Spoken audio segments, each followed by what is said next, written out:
Hello and welcome to FI for Kids, a podcast about guiding your kids on the path to financial independence and extraordinary lives. I'm your host, Dominic DeLaquil. Our guest today is Ashley Tison. Ashley is a lawyer and an entrepreneur, father of 3, and he believes in doing well by doing good. He's also an expert in opportunity zones, which we're going to discuss in detail today. Welcome, Ashley, and thanks for coming on the show. Thanks, Dom. It's a pleasure to be here. Glad to be talking about things that are near and dear to our heart, which is money and kids and how to not let money mess kids up. Yep. Yeah, sounds good. So why don't we start with what you learned about money when you were growing up? A whole lot of nothing. So unfortunately, my parents it was like, I don't know which one was more kind of fair boat. Was it money or sex or death, right? Like all 3 of those topics, well, and religion too, right? It's like, man, don't talk about any of those really important things. Like, let's just act like they don't exist. Yeah, right. And I say that, they didn't talk about their money, but they were actually very encouraging about encouraging me to be entrepreneurial, which I'm really glad that they were. So they encouraged my brother to start mowing grass, and he had a lawn mowing business, and he got injured when I was 8 years old. So he would have been 15.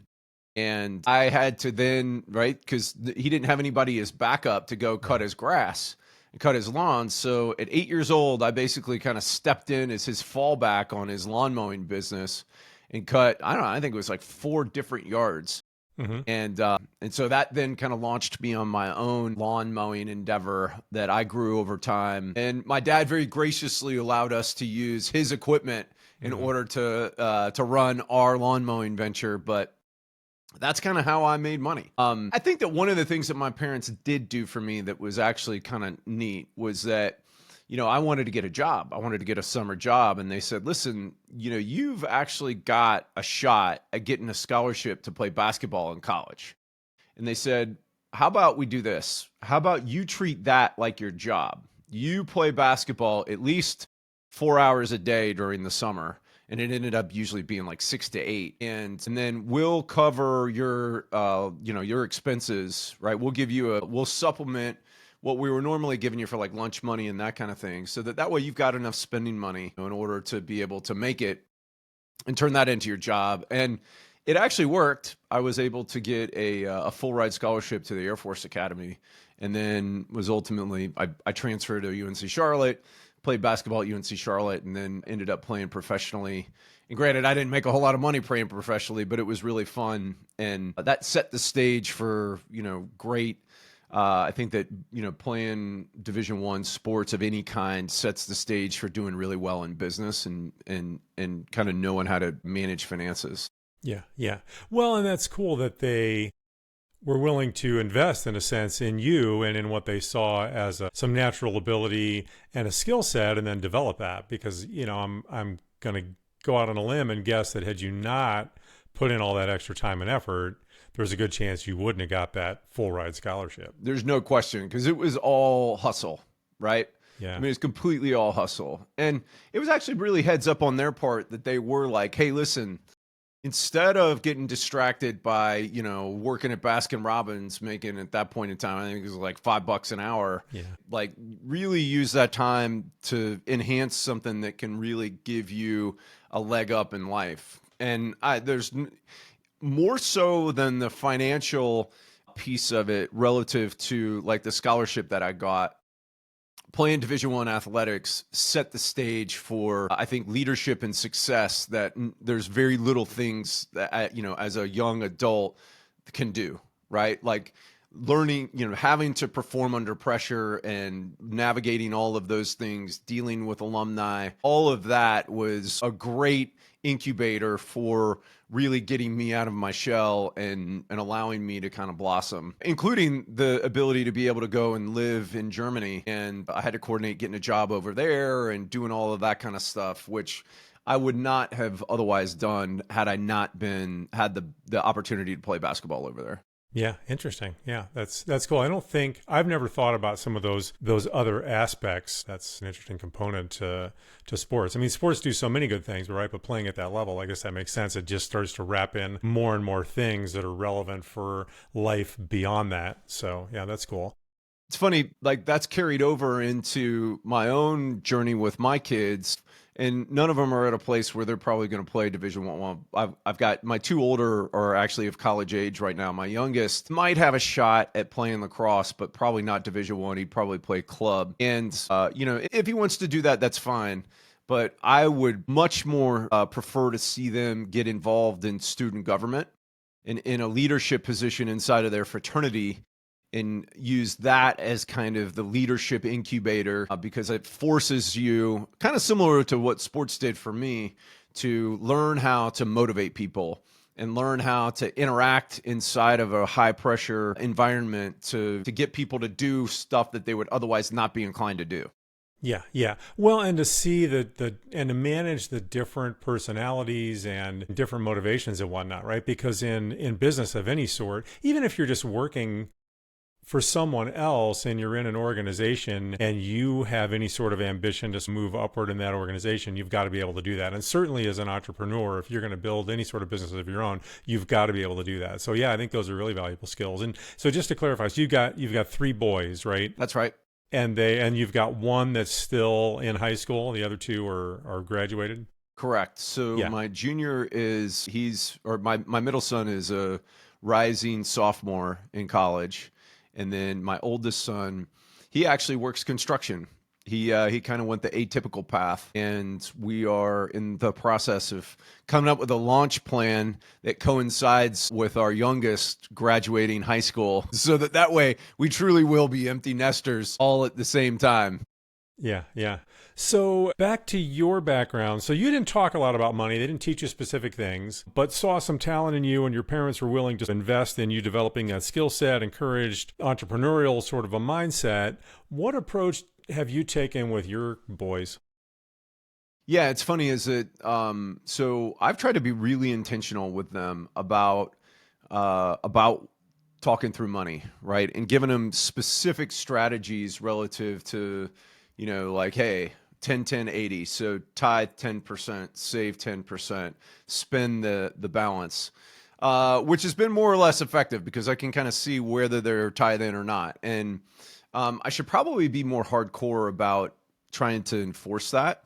But it's tough. It's tough to, it's tough to really force somebody to be generous. But I'm trying to remind them, and I'm trying to get them in that mindset of, hey, get in the habit of setting aside a portion of your income for doing really powerful, good things, because it comes back to you exponentially. And I've talked with them about that piece. I've also encouraged them to be entrepreneurial. It's funny is that none of them have really kind of caught that bug. So none of them really did like lawns. I actually offered and tried to get one of them to do a fireworks stand with me, and I was going to do it with them.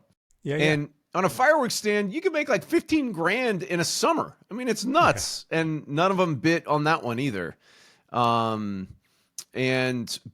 I think that they all, so my oldest one, right, is now working and is doing a better job of taking care of his money. And then my middle one he's this struggling college student, and it's actually an interesting journey watching him not get his applications in on time and then not have a full summer worth of work.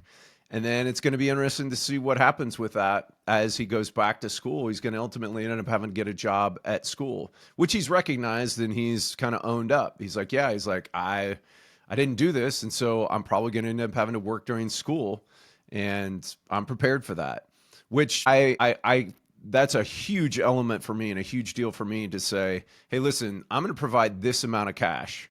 And the way that I do it is I pay them effectively like what they would normally be able to get. I had them on payroll before they were 18 as a tax mitigation strategy, because they don't have to file a tax return and I get the deduction for it. And then I just continued that on. And so it became an automatic discipline for me relative to setting aside cash for them. And I'm continuing to do that even for the one that's not in college.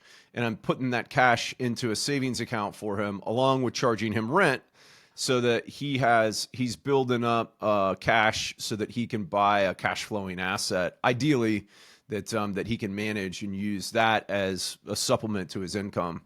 And that's the key thing that I've tried to really educate them about and really get into their head, is that it's all about recurring revenue. Yeah. Yeah. And so when you say a cash flowing asset, are you thinking real estate or a business or?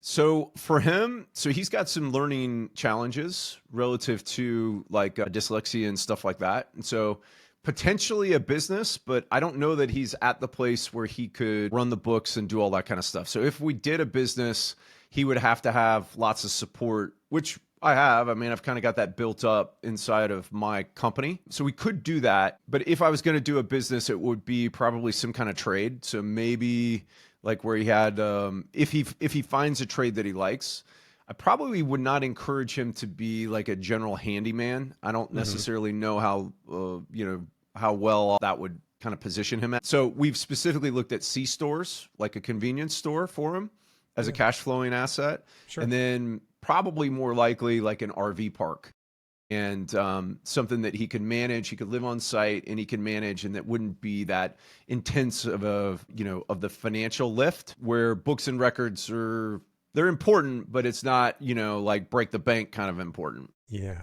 Right. Interesting. So I'm going to ask this question, and I'm going to use that as my lead in to the meat of our conversation. Sure. So if you were to do an RV park, is that something that you could find in an opportunity zone? Because I'm Exactly. sure that question is on your head. So I only do real estate in opportunity zones now. Okay. So I had a mobile home park, and my thought is that I was going to keep a mobile home park for each one of them, so that way they could cut their teeth on management and, learning how to deal with things, because mobile home parks are fantastic assets. They cash, if you find one that cash flows well. And they're also, they were a phenomenal learning lesson about people. Yeah, sure. And so it would have been awesome to have been able to do that, even if it was in the context of them just having one mobile home that they managed, fixing it up and getting it rented out and doing that kind of thing. But when I found out about opportunity zones and I kind of went down this trail myself, I was like, okay, I could either do the same amount of work and make 25% less, or I could do it in an opportunity zone and I could put 25% more in my pocket at the end because I'm not paying Uncle Sam. Gee, let me think about that. And so I sold my mobile home parks that were outside of opportunity zones. I put that money into an opportunity zone fund, and it is a little bit of because I've got access to lots of folks that want to invest alongside of me, I ended up syndicating that fund, and we levered it up to be able to do 10 projects instead of the one project that I would have been able to do myself. Yeah. And so Okay. I've actually have an RV park in an opportunity zone right now that unfortunately it's not down by where any of them would probably go to college. But I've got another opportunity zone project that my oldest one might end up kind of running with, that's up in the mountains. And then that's absolutely what I'd be looking for my middle son, is some type of opportunity zone project. I'm more leaning towards like boat and RV storage at this point, because I think it's a lot easier to manage because you're not having to deal with people on a regular basis. And there's just a lot less moving parts relative to stuff that breaks. Sure. So I'll probably let him cut his teeth on one of those. And we'll do that as the cash flowing asset that he'll manage down where he's going to school. Yeah. Okay. So now talk about the details of opportunity zone. So let's just start with, give us the OZ 101. Yeah. To give us the basics of what the heck is an opportunity zone, what are they, and why should we care? So they were created by the Tax Cut and Jobs Act of 2017, and they were specifically created to encourage investment into traditionally underinvested areas. So what it did is it allowed each governor to designate up to 25% of their low-income census tracts as opportunity zones. And this was based off the 2010 census data. So that happened back in 2018. And so if you go to ozpros.com/map, you can find all 8,700 of these opportunity zones across the country. Most governors designated opportunity zones that were in the vicinity of a university. And a lot of that's because the census data for students that lived around there made it so that it dropped it into the low income census tract. But it also was because they want to encourage investment into these areas that are around universities. So Okay. almost every single university out there has an opportunity zone that if it's not adjacent to campus, it's very close to it. And what happens is that if you have to have a capital gain under the way that the legislation is currently drafted. But if you have a capital gain, you roll that capital gain into a qualified opportunity fund, which can just be an LLC taxed as a partnership, which that's what we do. We set those up. And then you end up buying either opportunity zone property or an opportunity zone business. And when you do that, you get to defer the taxes until December 31st, 2026. It's part of the big bill that's in Congress or that's in the Senate right now to extend that out for another 2 years. And then the key thing is that whatever your new investment is, after you've held that investment in the fund for 10 years, that is eligible for a step up in basis to fair market value. And that's really significant because what you pay in taxes is based upon what your basis was versus what you sell it for. And the difference is your capital gain, and you pay taxes on that capital gain. You also have this thing called depreciation recapture. And so that then gets taxed at ordinary income rates. Well, with an opportunity zone deal, it eliminates capital gains, so you pay zero, and it also eliminates depreciation recapture on whatever new asset it is that you hold. So what it allows somebody to do is to be able to defer taxes on the front end, invest into something, do depreciation on that asset over the course of their hold of it, and then sell that on the back end and not pay any capital gains on the growth of that, and also not pay any depreciation recapture. So it becomes really powerful from a tax mitigation planning technique. We use it for a lot of folks on some even more sophisticated tax mitigation strategies. But that's kind of the basic gist of it, is that take capital gain, drop it into a fund, you go buy an asset, you improve that asset, and then you hold on to it for 10 years, you sell it on the back end, you don't pay any tax. Yeah. Wow. So that kind of gets back to your point of those mobile home parks that you had. Once you learned about opportunity zones, you wanted to switch your stuff into opportunity zones because it was a 25% more that you were going to be able to keep for yourself because of these tax strategies that are part of the opportunity zone. Because the whole point of that, the tax, it's not really mitigation, but the tax elimination, right, for having an asset in the opportunity zone is they want people to invest there. That's exactly right. Yeah. And so it accomplished, it literally, like I was the case study because I had an asset that was outside of the zone and I could have kept it. I could have grown that. But instead I was like, whoa, I'm going to sell that right now. I'm going to take that capital gain and I'm going to put it into this area and buy an asset over here and grow that asset because I'm not going to pay any capital gains taxes on that asset. And so that was the motivation of what they were trying to do. It's any kind of capital gain. So they were trying to get people to come out of the stock market. And so you could sell stock, you could sell crypto, you could sell gold, you could sell real estate, you could sell a business. And so it became effectively a 1031 strategy, like a deferral strategy for elements that are other than real estate. So it applies to anything that generates a capital gain, which that's also really powerful too. Yeah. So you've got to, but it has to be, in order to qualify, the money you're using to buy that asset in the opportunity zone has to be from capital gains. Is that right? Your equity portion has to be from capital gains, but you can bring in debt. So, if you're going to go do a $1 million deal, you're going to need to have at least $100,000 of capital gain. And that's not in the regs. That's just kind of a general rules. You need to have around 10% capital gains of your aggregate project cost. And then you could bring in $900,000 worth of debt in order to build that. So one of the things that I'm looking at for my middle son is buying a house or buying a lot. inside of an opportunity zone, and then having him rent that out to his friends who would be his roommates. And as long as I've got some capital gain when I go to buy that house, then I'm going to be okay. Yeah. Okay. Yeah. Because I was actually going to ask you about that as a specific example, because right on a previous episode a while back, I had talked about kind of real estate things that parents could help their kids with. And one of the things we talked about was a house hack, right? And this idea of, especially if you've got kids that are going to college, that they could, instead of, there are some advantages, I think, especially early on, to living in the dorms for a year or two, because there's a social component to that, and you meet other people. But beyond that, or if you don't want to do it at all, if you're trying to help your kids move towards financial independence, the idea of helping them get a house that they can live in, and then they're renting out other parts of that house to their buddies, just like you said. Maybe they're living for very little or nothing at all, or maybe even making some money, plus they're gaining equity as that property sort of grows in value over time, all those kind of things. And now what you're saying is you can take all those things from a house hack idea for your kid who's going to college, do it inside an opportunity zone, which sounds like might be easier to find around a university. And now you've got additional benefits in addition to the things that, are kind of more well known. So that's really cool. That's exactly right. And so think about that appreciation. And you'd have to hold your investment for 10 years. You don't actually have to hold the asset for 10 years. So with my middle son, I could set up a fund and I could actually donate an appreciated asset to him if I wanted him to be the one that's doing this.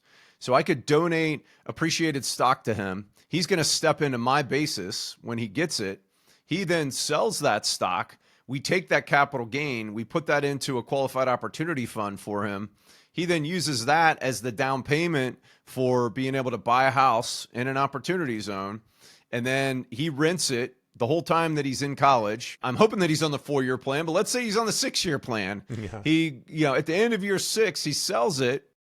You can roll the money from that, the original basis amount into another deal. So let's say that he goes to grad school. So we go do the same thing at his grad school. And now when he's done with grad school, whether that's law school, business school, whatever, he's at the 10-year point. He sells that. Instead of taking a 23.8% haircut federally, he's going to be able to put all of that money that he would otherwise pay to Uncle Sam in his pocket and use that for the down payment on his house. Or what I'm hoping that he does is that he uses that to daisy chain it into another cash flowing asset. Yep. And then he uses that as kind of the foundation for building up a residual revenue stream. And he keeps his lifestyle equal to whatever his residual revenue stream is. That's the definition of financial freedom. Yeah, absolutely. Right. Yeah. Because he's covering his expenses, right? That's right. And then, he doesn't have to work. I mean, he can choose to do other things, pursue other business things. If there's something that he really loves that he wants to do, he can do that. But, the point is he's got all the options and flexibility in the world at that point. Biggest challenge. And so it's fun. It's funny because, it's my kids is that I've talked to him about this. I'm like, listen, man, I would love to do this with you. It's getting them hungry enough to be like, okay, Dad, I want to do that. Right. Yeah. Yeah. And so they're just not seeing it yet. And unfortunately, I think that it's going to necessitate him having to go get a real job and understand that real jobs aren't very fun. Yeah. Right. Right. I'd sure rather be in control of my own destiny. And so, hey, Dad, remember what we talked about? Would you mind still be down with doing that? Yeah, it's funny because when they're younger, it's just, it'll all work out and it's like it might be that they need to get a taste of that. Oh, like you said, this isn't that great. And I don't want to do this for the next 40, 45 years or more. Like, oh, yeah. Yeah. What was that you were saying, Dad? Explain that to me again. Yeah. Walk me through that. Yeah. Have you played Robert Kiyosaki's cash flow game? Yeah. It's been a long time, but yeah. I mean, that's a great way to get them because they're like, oh, wait, you mean I get into this whole nother realm, right? Once I get to the place where my residual revenue exceeds my expenses and I've got, just excess cash to be able to go and to do bigger and better and cooler stuff. Yeah, that's exactly what happens. Yeah. Right. Yeah, you just have to know it and have a little bit of discipline. And also, I think, especially when you're getting there, you've got to know, and I say this all the time, you've got to know what things really matter to you so that you're not just spending more and more and more on stuff that really doesn't matter. So you can control those expenses, get to that point where, hey, I'm financially independent. And now if you want to spend more money, well, now you've figured out already how to sort of create passive income streams. So all you do then is go out and figure out how to grow that some more. I mean, that's a perfect Kiyosaki thing, right? Like, well, you want money to do something, you go figure out how to earn that money from some sort of passive income stream, and then you've got more money to spend. But once you get good at that and figure that out, then really it can be infinite. So if you want to spend a ton more money, you just figure out other businesses to get you there. Today's episode is sponsored by Groove, one of the Singleton Foundation programs. Groove is a free web app that helps you master your money one habit at a time. It uses goal setting to help you build healthy financial habits and encourages you through positive reinforcement and bite-sized learning content. It actually reminds me of Noom, except it's about your understanding and relationship to money instead of your understanding and relationship to food and nutrition. You can find Groove at groovemoney.org. There'll be a link in the show notes, and thanks to Groove and the Singleton Foundation for sponsoring this episode. So give us some other examples of Opportunity Zone things that people can take advantage of. One of the most powerful things about the program is that it's not just limited to real estate. So real estate's the layup, right? Most people understand kind of the concept of 1031 and tax deferred exchanges and how real estate works within kind of a tax deferred program. The great thing about OZs is that it's not just tax deferred, it eliminates the tax on the back end. Yeah. But what's really powerful is that you can do that with operating businesses as well. So and I hope that my boys are going to want to do this as they go to start a business that they are planning on doing, right? So I want them to have, real estate that they're a part of, but I also want them to have some kind of business where they're using the skills that they have in order to be able to scale that business and to grow it so that it becomes residual revenue for them as well. And you can do that inside of an opportunity zone as well. So as long as you can locate 50% of your employees in a zone, you can be a qualified opportunity zone business. And then the growth of that asset over 10 years is going to come out tax-free as well. And that's where the real juice is inside of the program. And quite frankly, is that I think that also probably, has the most positive economic benefit for the census tracts inside of opportunity zones as well, because you're bringing jobs, you're bringing people, you're bringing positive interaction and all that kind of stuff. And that's what they really wanted inside of the program. That's why they opened it up to businesses. And I actually think that they made it a little bit easier for operating businesses too. So in the example of your convenience store that you're thinking about as a possibility in an opportunity zone, then really it sounds like probably all of the employees for that convenience store are going to be working within the opportunity zone, right? Yeah, and a convenience store is a rough one. So inside of the opportunity zone, there's a couple of limitations. First, on real estate, you have to substantially improve it. So if you buy an existing building, you got to double the basis of the value of the building. Okay. So that's a little bit of a challenge. Mm-hmm.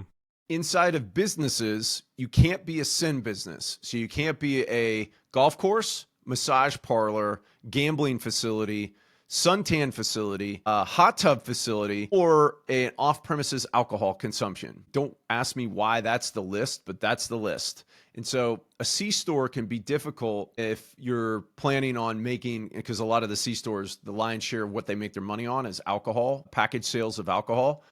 If you could structure it so that you had a C store that wasn't the main thing, then you're okay. So what we would, because fireworks are legal in South Carolina, we would actually probably be focused on having it be a large portion of the revenue come from the sale of fireworks. Interesting. Which that's fine. Yeah. Alcohol, not so much. Fireworks? Yeah, okay, no problem. Yeah, sure. Funny. That was probably something where, people that were involved in sort of passing the legislation in their district, they wanted to support whatever it was. And, some things get added on or taken off. Yeah. Sure. So we had talked a little bit before, and I wanted to touch on this because I know this is something you were looking into, the idea of having intellectual property within an opportunity zone. Where are you at with that? Yeah, so we've actually fully kind of fleshed that out. And I have gotten to the place where I'm okay in with being able to have intellectual property that's held inside of a QOZB. The key piece inside of that is, so there's 5 tests for a QOZB. First is that 70% of your property needs to be opportunity zone business property, which basically means that of your tangible property, 70% of it needs to qualify and be in the zone. You can have 30% of them that doesn't meet that criteria. Then your second test is that 50% of your income needs to come from a trade or business that's happening inside of the opportunity zone. And that's specifically tested by where your employees work. So if at least 50% of your comp paid or your hours worked are inside of a zone, you meet that test. The third test is that 40% of your intangible property needs to be utilized in the trade or business that's happening in the zone. And in this case, if you're talking about intellectual property, that's an intangible asset, and you would need to utilize that in the trade or business that's actually being performed in the zone. So if you have an employee and they are working in the zone and it's their job to identify, protect, enhance, and further develop intellectual property, that's a completely legitimate opportunity zone business. And so you could have it to be where that would grow over the next 10 years and come out tax-free. Yeah. And so we're working on a little bit of some extra juice to that. So we set that up all the time where we set up somebody's fund, and then we set them up a qualified opportunity zone business, and then we help them to make sure that they keep track of all of this stuff correctly. And so we could set that up for somebody that had intellectual property that they wanted to enhance, protect, and further develop, and we could put that into an opportunity zone business for them. They'd have to then hire somebody to do that. What we're working on is creating kind of an intellectual property enhancement company that is a QOZB itself, and allowing people to invest into that and then have an option to be able to buy their intellectual property back after that company helps it grow. And so we're working on that right now. And then we're trying to get it to where we throw in some extra tax mitigation sauce and make it so that your payments that go into that are actually tax deductible at ordinary income because you're paying for a licensing fee for your intellectual property, and structuring it so that those payments are then able to be able to grow inside of that business and grow tax-free so that where you can exit them on the back end. Right now, that's a little bit difficult because a QOZB, a qualified opportunity zone business, cannot have more than 5% non-qualified financial property. So you're going to pay taxes on the amount that you get as a licensing fee. And then to the extent that you have cash inside of that business, that's going to make it ineligible if you build up too much cash. Oh, I see. So we're working on some tweaks to it, using some other provisions inside of some other kind of cool tax strategies that we have in order to make it so that that will work as an aggregate tax mitigation strategy. That's probably, we're going to wait for OZ 2.0. So that's another development, kind of a renewal of the program. And that renewal is really significant because it provides some really extra great stuff, including the ability for the governors to designate new zones and for people to invest non-capital gains income, and also that there's a 30% reduction in taxes if you're in a rural zone. So we're waiting for that to come out in totality, and then we'll be rolling out our intellectual property qualified opportunity zone business package. Yeah. Okay. So I have a couple of questions. I want to go back for a second to the example you gave of your son and you buy a house in an opportunity zone. He's in undergrad school. He goes to grad school somewhere else, right? So you sell that asset, you take that capital gains, and then you apply it to another, let's say fourplex, for example, in a different town in an opportunity zone, but you're still working with the same 10-year period, even though you've transferred opportunity zones. Is that right? That's right. Now, okay, that's as it relates to right now, the way the legislation currently sits is that the basis would be eligible to be rolled in. So if you started with $1 million of capital gain and you put that into the first asset, and let's say that it grew to $2 million, you sold that first asset for $2 million, you could take the first $1 million and put that into the next property. Right now, you would actually pay taxes on the $1 million if you sold before the 10 years.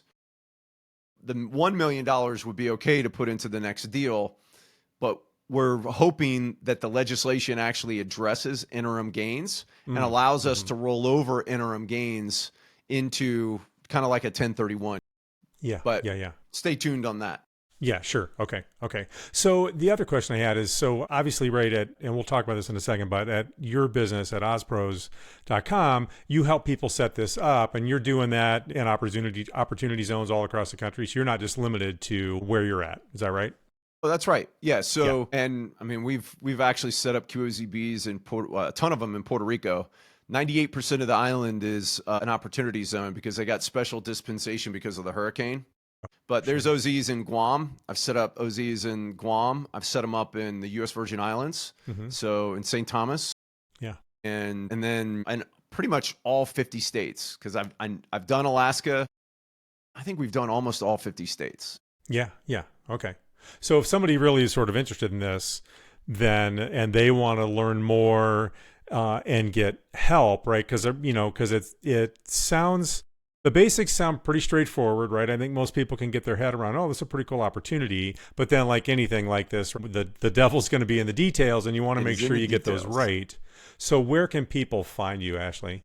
Yeah, so we've actually got a special offer for your listeners. So if you go to ozpros.com/podcast, we've got a special discount for being able to set a strategy call, or we've also got a masterclass. So it's a free masterclass for folks if they want to learn about how to use OZs for a particular use. We've got a free masterclass for that.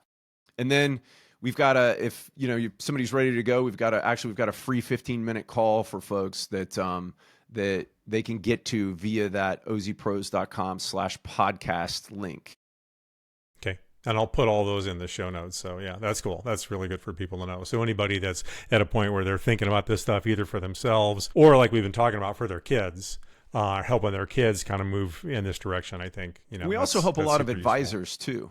Okay. So we work with CPAs, attorneys, and we're kind of the CPA's CPA, if you will. So we know a lot about this really narrow subset, which a lot of people don't have the details on.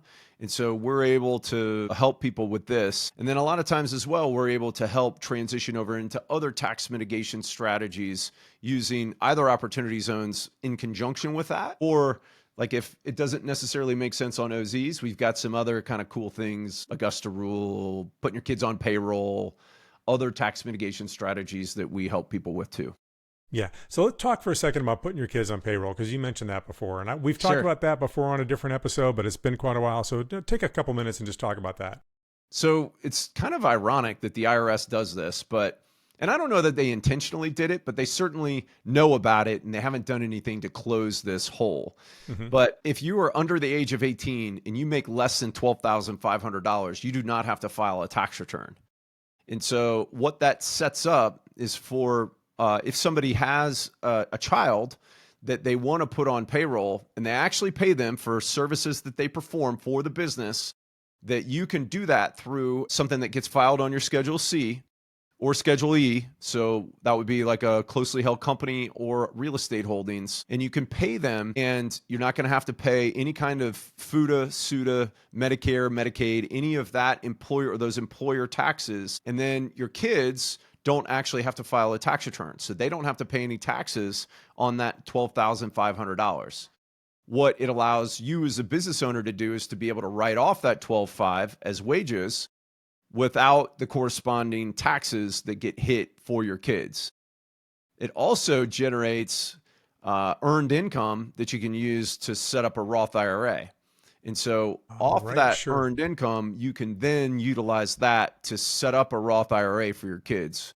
And that was actually one of the cool things that I did before my guys turned 18, is that I was able to take some of that cash and put it into a Roth for them. Yeah. So, and just to clarify for anybody who doesn't know, so everybody working a job has certain things taken out of their paycheck, and some of that comes from the employee side, right? The other side of Medicare, Social Security, right? Any sort of some state and local things that you might have going on, depending on where you live, gets paid by the employer, right? So it's kind of a 50-50 split on most of those things as a general rule, right? So what you're saying is if you're paying your kids as the employer for whatever your business is, you don't actually have to pay your share of that to them.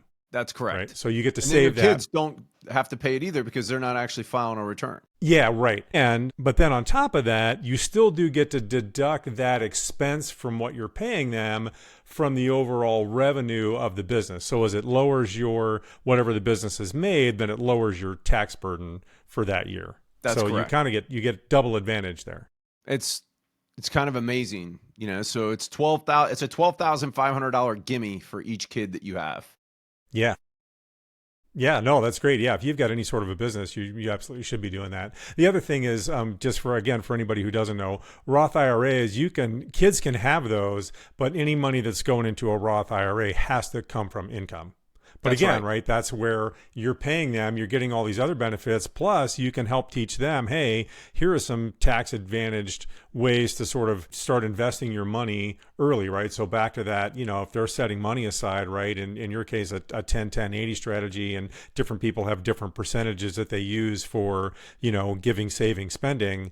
But as you're investing that, doing that in a Roth IRA and starting that early so they start to understand all that is a great way to start to teach them about money. So yeah, that's great. So what other thoughts or recommendations do you have for people?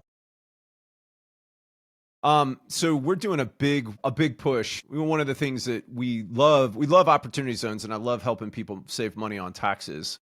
But as we've been going about doing this, and as we've helped them to really nail down their audit trail, we've asked them about other things that they've got going on in their life.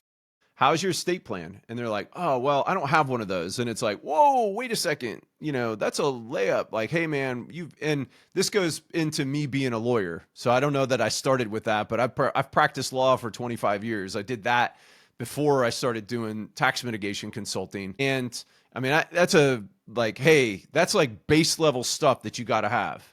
But then on top of that, one of the things that I think that is really crucial is for you to think about how much is enough to not screw up your kids. So how much is enough to leave them so that they're taken care of? And then how much is enough to not mess them up? Yeah. But just be in that sense of, you don't want to make them entitled, right? Correct. Yeah. And you need to get intentional inside of your estate plan to make sure that that doesn't happen. Because you go to LegalZoom or you go to most estate planning attorneys and they're like, okay, what age do you want them to get it at? And they're like, we typically recommend 35. And you're like, okay, yeah, that sounds good. And so you put that in, and then lo and behold, what you've just done is you've just opened up your child to their ex-future spouse and creditors to be able to go after that cash that's going to come out of your estate, that's their inheritance, that now is reachable by creditors. And so what we've really been working with people on is getting more intentional than that. And what I'm doing, I actually did a LinkedIn Live on this not too long ago about creating a pot trust that instead of going and getting split amongst just my 3 kids, it actually sets up a family bank where they can then go and borrow money from that bank in order to do something that's going to really have impact, whether that's impact on their lives or impact on other people's lives in the form of a business venture, or if they're demonstrating that they're really involved in charity and that they can further enhance that then they can get a grant from this pot trust. Sure. And is set up so that it promulgates that trust and it continues to add cash to it. And it's got a board of directors and it's got a governing body that I hope that my kids ultimately will decide that they really want to be a part of. Yeah, right. But the key is that I'm going down the road of working with people that I want to be pouring into my kids' lives after I'm gone. And then working with my kids to work with them as they step into where they're going to be managing that pool of cash after I'm gone. And so that stems out of understanding your family core values, understanding and documenting those core values, putting them into a family constitution, and then going about really figuring out who you want as like your kind of family board of directors that can assist in making those decisions. And this is the stuff that really wealthy families do. And this is like the playbook for them. I think that more families need to be doing this because it's a playbook that could really have some really powerful positive impact on people, not just in providing them with means, but also taking those values and handing them down and creating legacy.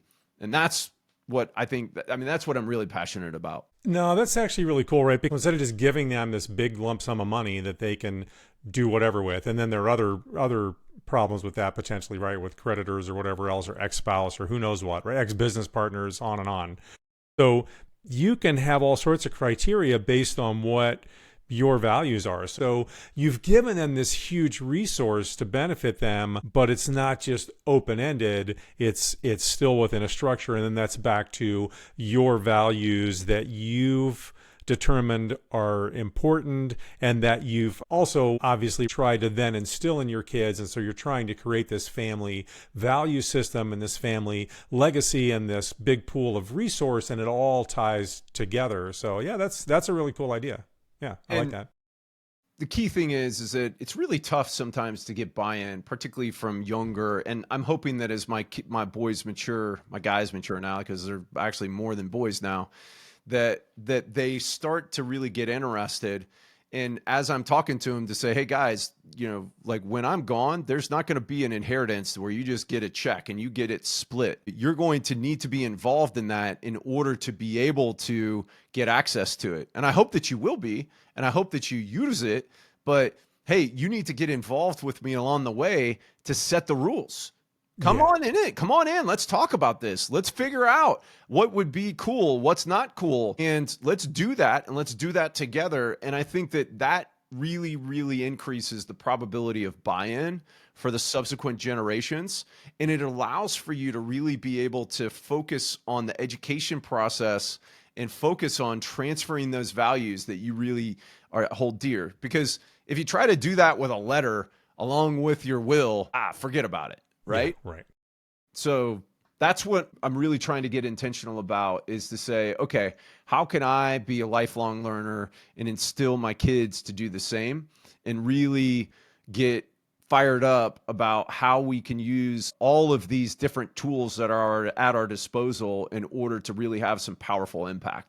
Yeah. Yeah, no, that's cool. That'd make a great topic for another podcast at some point in the future. We should get back together again and talk just about that. Yeah, let's do it. It's funny because, it's tough to do it, and it's tough to tell that story inside of the brand of OZ Pros. Yeah. We offer it as an additional add-on for our existing clients that are in my mastermind. But it's, I am continuing to talk about it and enhance it because I'm realizing how vital and important that is for folks, that I'm serving. Yeah, no, I love that. That's great. So ozpros.com, go check it out. And yeah, and certainly any of the things that we've talked about on this thing, right? We'd be happy to help people with it, to the extent that they're interested. So yeah, ozpros.com. If you go to ozpros.com/podcast, that's got some special treats in there. If you want to find out where the opportunity zones are, go to ozpros.com/map. And we are just super excited. We'd love to hear from any of your guests or any of your listeners. Great. Okay. Thank you so much. What's that? Or your guests. Yeah, right. Sure. Okay, great. Thank you so much, Ashley, for coming on. I really appreciate it. Honor and a privilege. Thank you, Dom. Thank you for listening to this episode of the FI for Kids podcast. Please support the show by hitting subscribe and receive new episodes every Thursday. The intro and exit music this episode are courtesy of Douglas Cameron. As always, you can find links to the FI for Kids music in the show notes. Thanks again, and we'll talk next week.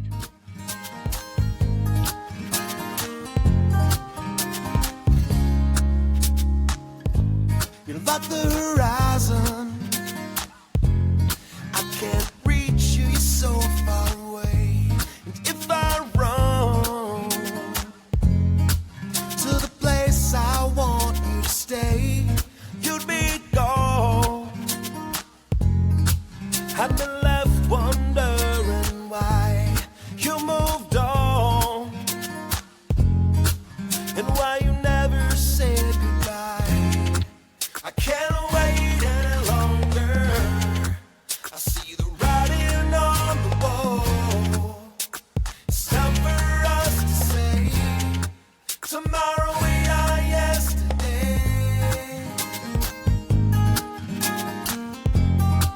Tomorrow we are yesterday.